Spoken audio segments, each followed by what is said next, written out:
And with that, the voice of college football at Fox Sports, Joel Klatt, off the craziest weekend in college football. Oh, man. Oh, it was glorious. It was a great weekend, wasn't it? Man. I sat and watched start to end. Yeah, I saw your TikTok or whatever you threw out there at half of that USC game. Was it a TikTok? Whatever you put out there, no wonder you're taking shots at J-Mac this week. You had to pump yourself up after that. I mean, you took a huge L on that one. On the Lincoln Riley Yeah. thing. I'm not going to get into it. Interesting. But it should be noted. Interesting. As I was doing it. Very confidently. My friend. Very confidently. My friend Dane was laughing his butt off because I kept, and he's like, if they lose. And I said, I know. Either way, it's fantastic. Sometimes being smug has its benefits. Well, you were definitely smug. All right. I don't know if it has its benefits, but that's okay. So let's go to Oregon, Ohio State. Okay. Great game. Oh. So my take was, if they'd have played in a neutral field, if they play in Columbus, Ohio State's going to win. Asking kids to go into Eugene or Columbus or Georgia or Austin and play a flawless game. I had said they're going to have delay of game penalties. They're going to have penalties. And they did. I'm like, Ohio State's great. Remember, only 2 of Saban's natties were undefeated. Those losses, you go on the road, I look at Ohio State, I thought they played by and large in that environment against a great team really well. Yeah, I thought both teams played. Listen, Oregon just played better. Yeah. I think that's a fair statement. And Oregon did things that we didn't see early in the season, and they've corrected a lot of these things that we lamented, by the way, you and I on this show. Yes. Early in the year, we talked about their offensive line not playing very well. Guess what? They haven't given up a sack in 4 weeks. So that's all of a sudden changed and turned around. Evan Stewart was nowhere to be found. He goes 7 for 143. Yeah.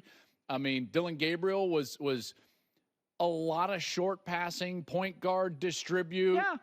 8 plays of 25 or more yards. Yeah. I mean, they played phenomenal. Yeah. And in a lot of ways, really probably should have been ranked number 1 in the country if it weren't for the fact that Texas has just been totally dominant in their season so far, and were in Red River against Oklahoma. So that's the Oregon side. And I think on the Ohio State side is frustration. The frustration being that they felt like they put themselves in a position to win the game and didn't win the game and didn't execute down the stretch.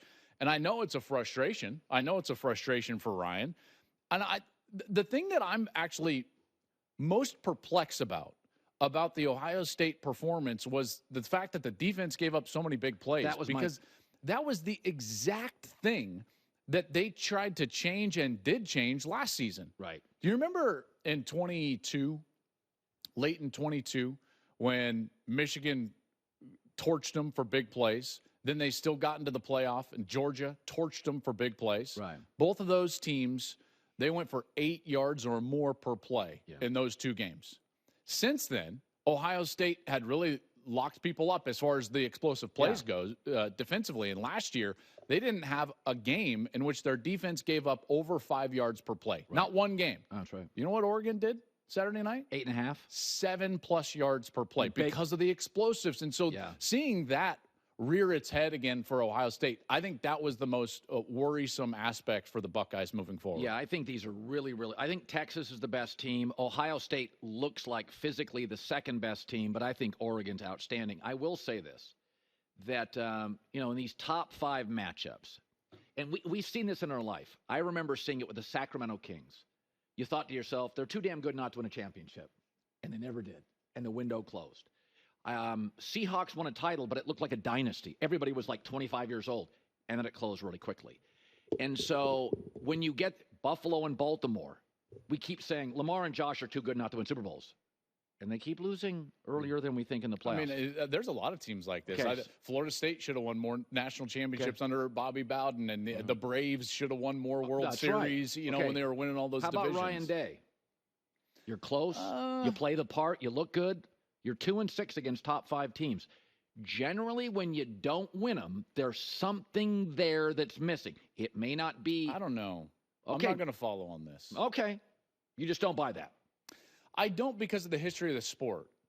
Now, maybe if we got into the specifics of what's going on with Ohio State, but the fact of the matter is he's putting himself and his team in position, and there's something to be said for that. And then the history of the sport would suggest that guys don't win championships in their first 6 years as head coaches. All right, that's fair. Right? I mean, the only guys that have done that, I'm trying to think.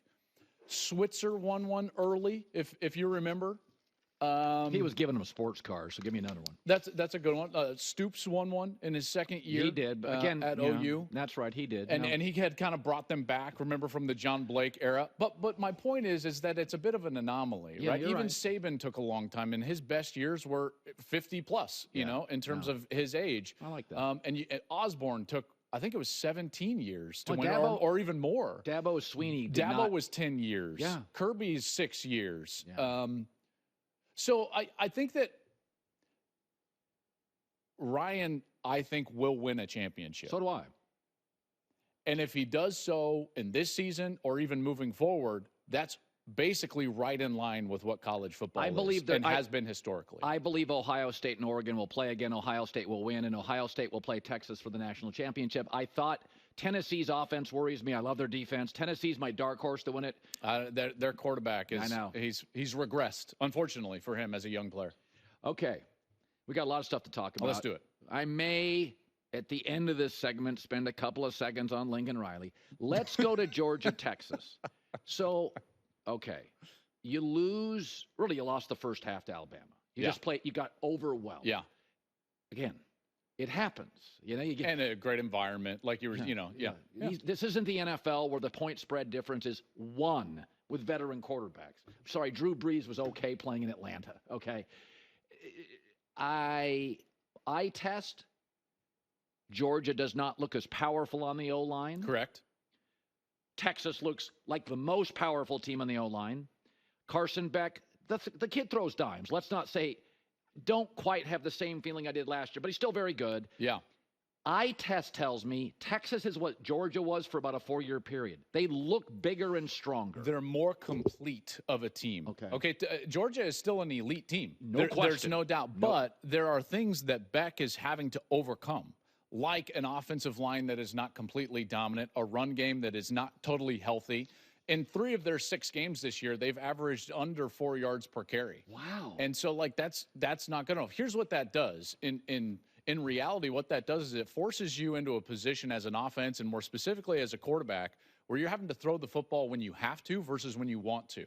See, when you win the line of scrimmage and when you own the game and the tempo of the game as an offensive line, your quarterback gets to throw the ball because he wants to, or the offense in general. Game changer. Play action pass, second and short. You can really put defenders in conflict based on what you're doing in the backfield versus, hey, Carson, you have to throw the football or else we're not going to move the ball down the field. Right. Now, he did it very well because he's a talented guy. So he throws for over 400 yards last week. But remember now, they're a 30-point favorite, win by 10 over Mississippi State. Mississippi State is a one-win team. Yeah. So something is not right with Georgia as opposed to what it was the last few years. Kentucky's D-line pushed them around the field. Yeah. I watched that game. That was an eye-opener. It's like, this isn't like a fluke. It's like Kentucky's stronger than you are up front, defensive line against your O-line. And on the flip side, for Texas, you're exactly right. I think this is the best offensive line in college football. They're the most experienced, in particular, of the real contenders. Yeah. A lot of these guys for Texas have played for 3 straight years together. You see, here's what's going on in college football, Colin. Yeah. It's yes about talent acquisition, but what's becoming more important than talent acquisition, talent retention. Yes. You've got to recruit not your future players, but your current players, because getting your current players to stay in your program delivers continuity and experience, and all of that continuity and experience allows you to perform at your best in the biggest moments. And that's what we're seeing from Texas on the offensive line. They are owning the game, really, in the tempo of the game. And in large part, they have been able to protect their defense as well, which allows them to be the #1 scoring offense in the country and the #1 scoring defense in the country. So they're a complete team. This is what we normally saw from Georgia over the last 3 years. Yeah. And now that's what we're seeing from Sark on the Texas side. So as I walk around California. Recording videos of myself. Yeah. No. Well, no. People come up. There's a lot of USC jerseys in this town. It's a USC football town. A lot of USC. And they come up, and people lament the state. And it's amazing how often. I think we need a new coach. Oh, my gosh. I hear it all the time. Oh, yeah. I've been hearing about Dave Roberts of the Dodgers. He made the playoffs. I've been hearing this for 7 years. Like, Dave's pretty good. Well, look at all the coaches the Lakers go through. Yeah. You don't want to be the Jets or the Raiders. So here's my take. I thought they'd beat Minnesota, and I thought the Penn State game, LSU games were go either way games. They won one, they lost one, and they could have lost to LSU. They could have beaten Penn State. Yeah. So my take is, you just said something that's real smart. It's player retention. The criticism, sometimes I wish Lincoln would bark a little more and be a little more assertive. He's a little stoic and intellectual, cerebral. But in this world we live in now of player retention, you can't dog your players too much or they'll go. Yeah. You got to be a little NFL. You got to be a little player friendly. I mean, Andy Reid barks. His players love him. Yes. And I think Lincoln big picture knows this is a really, really young offense. You know what it is? What? Texas 2 years ago. That's what USC is right now. Say that again. USC is at a point that Sark was 2 years ago.